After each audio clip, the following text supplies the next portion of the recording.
cannot preach like Paul. You cannot sing like angels, but you can make a difference with your lifestyle. We all know that the health message is the right arm of the health of the gospel, and we need to take it seriously. You may not get somebody to an evangelistic meeting, but you certainly can invite them to cook a balanced vegan recipe, or you can invite them to come and walk. People always want to come and walk or exercise or do swim, whatever you like.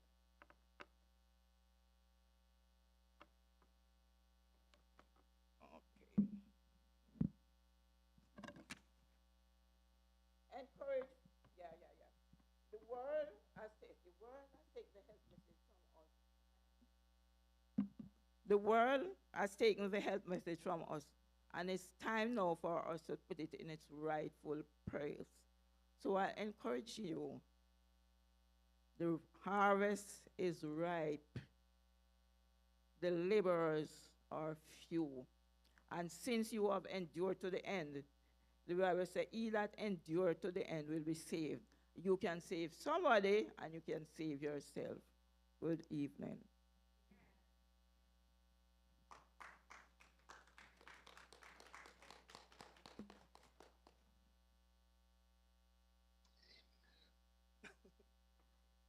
Thank you so much, Mr. Fletcher, for your remarks and for reminding us that our health is our wealth. And let's equip ourselves so that we can help others. It is always good to reflect on an experience that you have had. It helps to strengthen and deepen your convictions. It also helps to encourage others and it brings honor and glory to God. After participating in this rigorous but exciting course, we have two participants, Sister Nadine Brown and Brother Kirk Applewaite from the Cayman Islands Conference. They will now present their testimonies, respectively. Kid.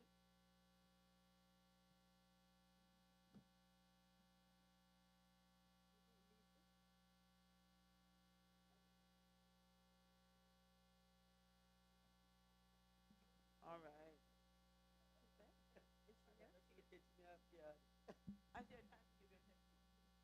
Good afternoon, everyone. What can I say now? Well, for me, Their mic is muted.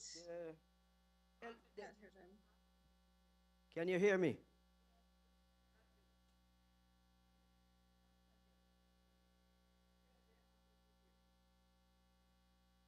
Can you hear me? Yeah. Okay. Yes, as I said, good afternoon, everyone. My name is Andrew Kidd, and I was introduced to the health message some time now, but I wasn't taking it that serious. But at the end of the day, when I really think about it, it's very important because the health is the best way of life, as we know. Because so much things is happening out there in this world, so much food that they are preparing, it's not healthy. So for me, I try my very best to live and to eat the right and proper way, because as I said before, it's so much things out there not preparing the right way it should prepare. So I started to make a change in the way I'm eating.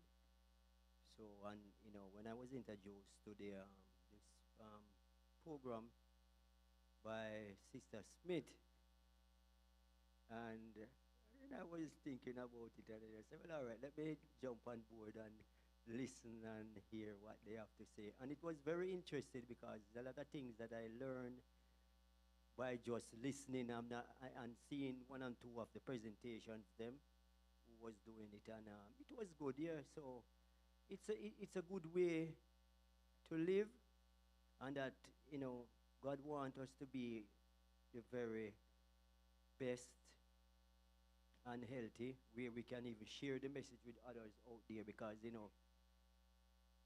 people, I mean, you have people who interested, you have the ones them who don't interested, you have the one them who care, you have the one them who don't care. So I just try to do my best with everyone I come across with and try to, just let them know the health way is the best way. So that's my few words of encouragement. So thank you. Have a good evening. All right.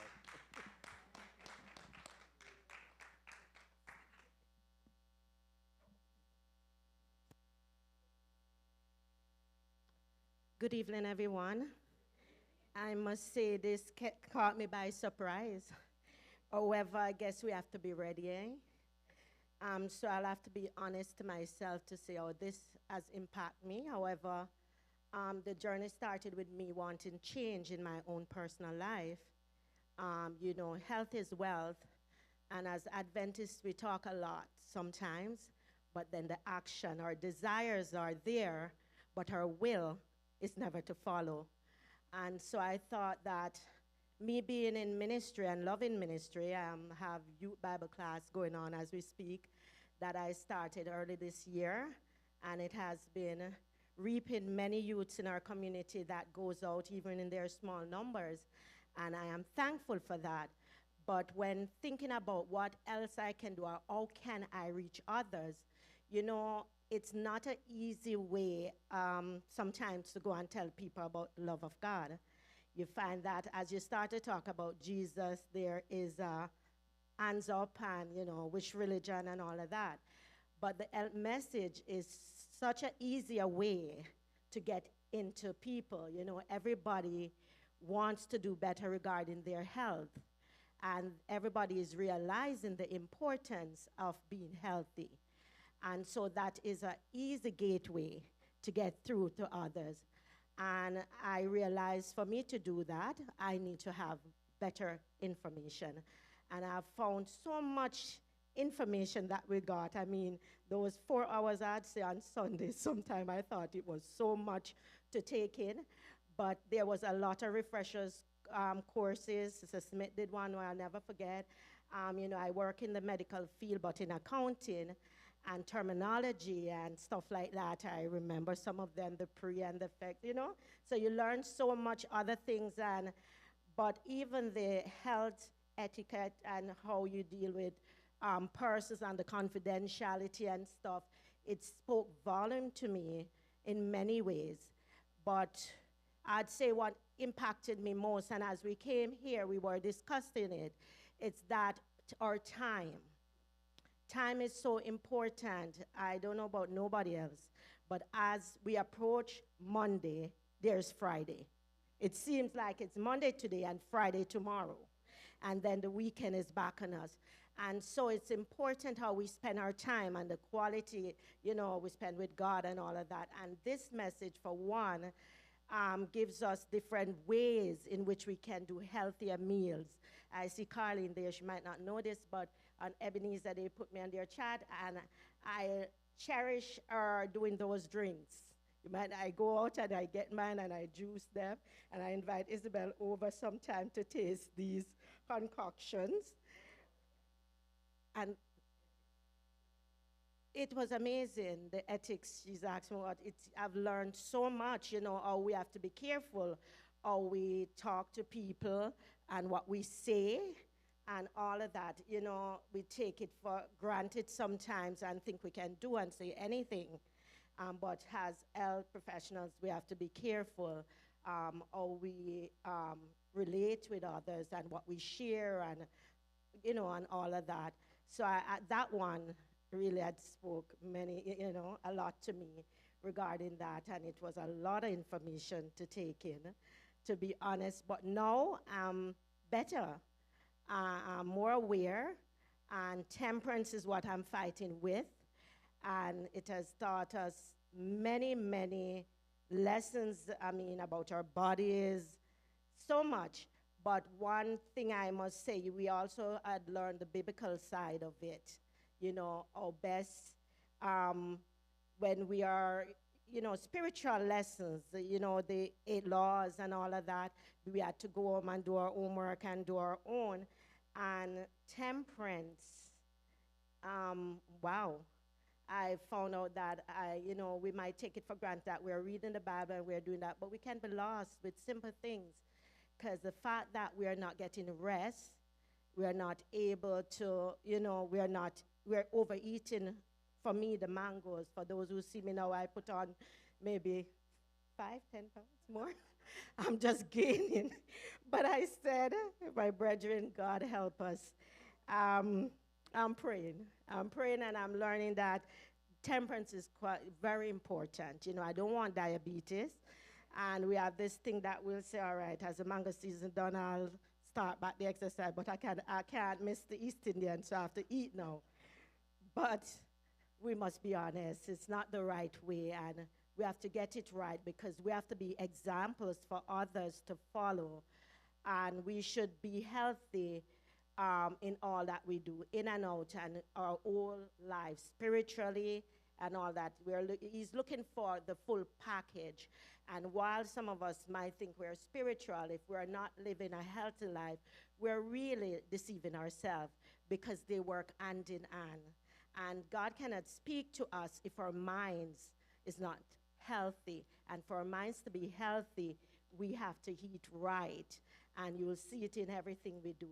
So as I embark on this journey, I am hoping that I have not got this information to keep by myself, or this information that will not be transformed into my life, but it will transform my life. And I'm hoping and praying Isabel will really work on me to get up and do my walking, because I'll say I'm doing it, and when she come, I'll lock my door and hide. But she'll be working with me, and I will be trying my best to do what I learn and practice to make it become a reality. And I'll ask for you to pray for me as I pray for you guys, that we can use this in our own walk of life, but also use it to bring others to God.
The mangoes. Oh man, I think mangoes are the best food God ever made. And we need, for me, I know I needed a lot of temperance, and God has been helping me because I haven't eaten as much mangoes this year as I have previous years.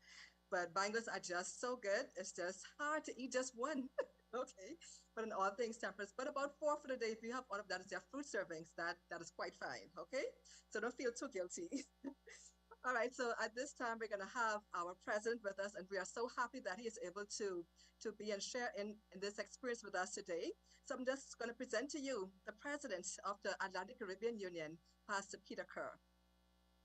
Thank you, Sister Smith. And I too, I don't know why that sister went and spoke about East Indian mangoes and Julie mangoes, and I'm just here now thinking, oh, what am I doing here? I can't find those mangoes.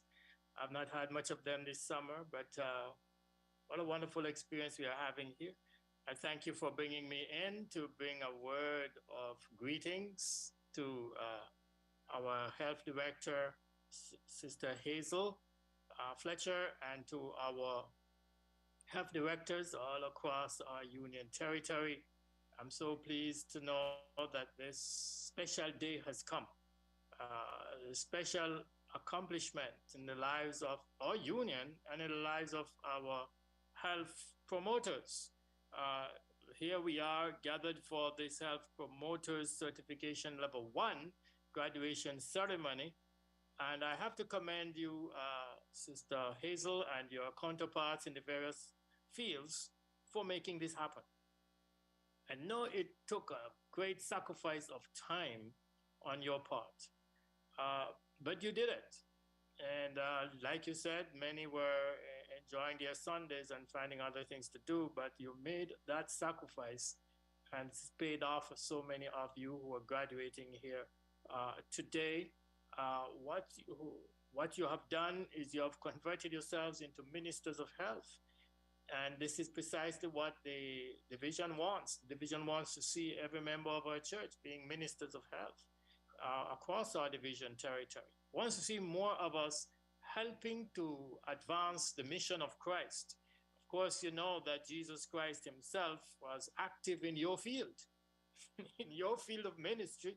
I think that's where he proved to be most effective and most helpful, and that's where he was very busy. Even on Sabbaths, he was very busy in health ministry.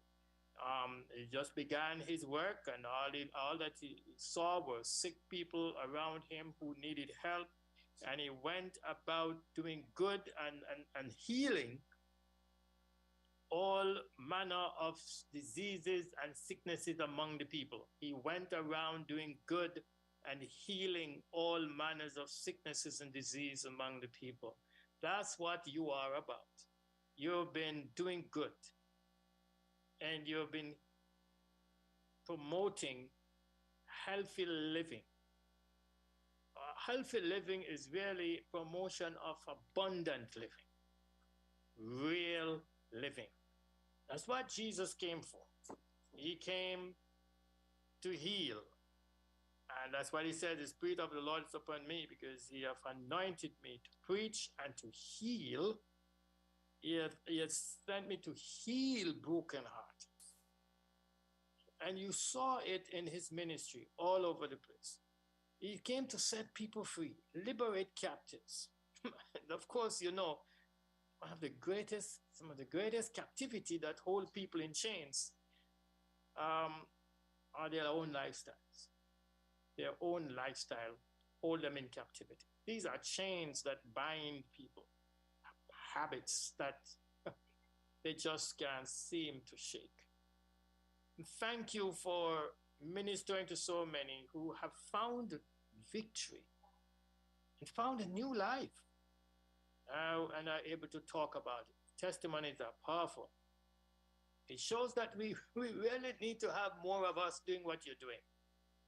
It really goes to show that if every Adventist was to be ministers of health, every Adventist a minister of health, every Adventist a promoter of health, every Adventist living the more abundant life, the right kind of life, setting the example in how we eat and dress and exercise and the rest of it, how we make ourselves active and enjoy the good stuff like those mangoes we talk about, instead of this